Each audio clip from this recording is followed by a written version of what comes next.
Hey guys, VoiceOver Dan here and welcome back to another video. Today we are having a look at the D'Addario, however you pronounce it, the D'Addario Expand pedal boards. In particular, we are looking at the Expand Pedalboard 1, which is the single row smaller pedal board. So the only reason I'm really making this video is because I was walking through a cash converters the other day and found one of these pretty much brand new in box with all the protective stickers on it. So it was really brand new and it was a great deal because it was at a cash converters used technically. So I bought it. I thought, it'd be fun to check it out, see what it's about. But I am going to see if it can replace my Pedal Train Nano pedal board. It's actually not a Pedal Train board, but it's a pedal board that is the same size as a Pedal Train Nano. I think it's by Eno, the company or whatever.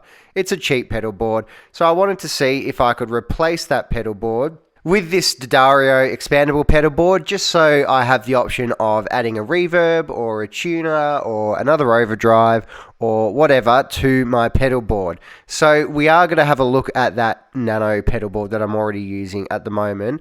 Right now I am assembling the pedal board, as you can see.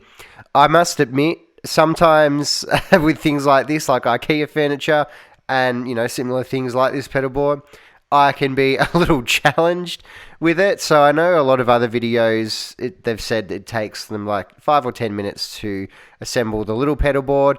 It took me probably 20 or so minutes. It was a little confusing. I wish they had more step-by-step instructions.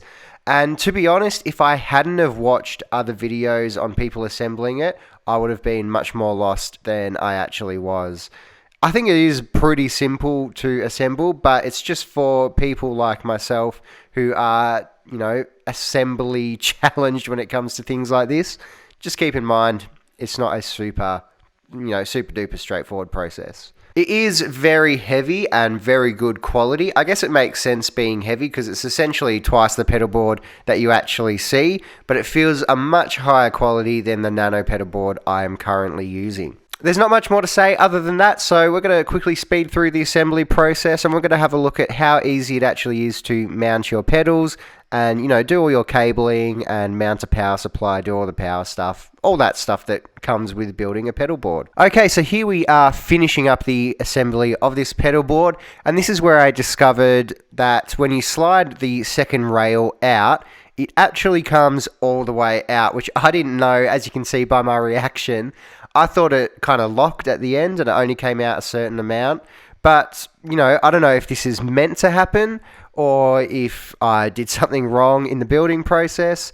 But it's just worth noting, I didn't see anyone else talking about it in their videos, which probably means it's my user error. You can see I'm checking the instructions. I couldn't see anything wrong with it, but there we are. Worth noting, it slides all the way out. Okay, here is my current Pedal Train Nano copy pedal board that I have been using, complete with its rechargeable power supply, which is actually really cool. And here you can see they're a pretty comparable size. The Nano board is actually a bit bigger in its smallest setting, but obviously the Expand pedal board expands out, which is really cool. So I wanted to see if it could fit in the Nano bag so I could actually take it out and about. I extended the board a little bit just to see if I had room to play with, and as you can see, I definitely did, so that's all good. Now it was time to actually put the pedals on this new Expand pedal board as well as the power supply. So we may do another time lapse through this process just because it's a bit boring and unnecessary, but we'll see the end result when we get to it.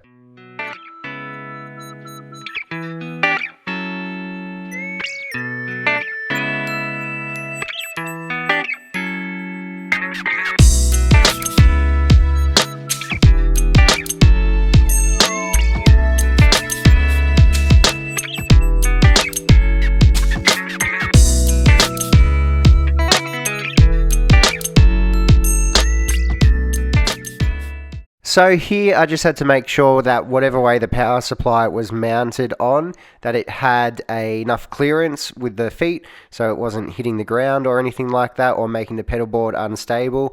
That's something I really like about this Expand pedal board. It is on an angle, so you do just have that little bit more room to do some different power supply options on it really, which is really cool. Now here we come across another issue with the pedal board, is that sometimes the pedals will sit in between the low and high rail, which as you can see makes the pedal wobble a bit, which is a little bit annoying. I kind of rearranged the pedals so they fit okay, as you can see, but it's something worth noting, and I know other people have talked about it in their videos as well. It's just something worth noting when you put your board together. But here is the final result. As you can see, all pretty much wired up and good to go. What I particularly love about this pedal board are these power supply and cable clip things that go on the board. They are fantastic. They work so well and they're so simple. I don't know why more pedal boards don't come with it.